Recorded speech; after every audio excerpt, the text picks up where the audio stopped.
Bardzo wam se spodobało, kaj pokazujam, kaj w danej miejscowości, jakie worta, jak brzmią po śląsku.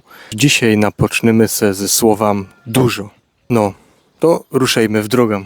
Co my w Łopolu? Sam po śląsku nie gołdają. W okolicach Łopolą na słowo dużo gołdą se kans. Sumy w Radostyni, tutaj w dialekcie krzelickim, który tutaj występuje, który ma charakterystyczny dyftung eł, na słowo dużo gołdumy siłał.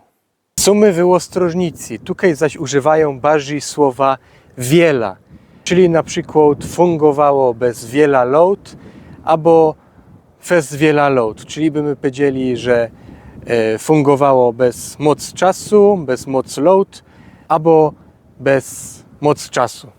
No i sumy w Straduni i na pewno zapytajcie, jak w Straduni se gołdą na słowo dużo. Znam i używam każdego wariantu, ale ja to tak bardziej z pasji i że się tym interesuję, ale ja najczęściej używam słowa moc i siłam. Siłam z taką końcówką nosową, kaj gołdą am.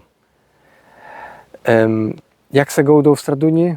No podejrzewam, że jest fest wymieszano, czyli moc i siłam. Takie możemy najczęściej usłyszeć właśnie tutaj wyrażenia.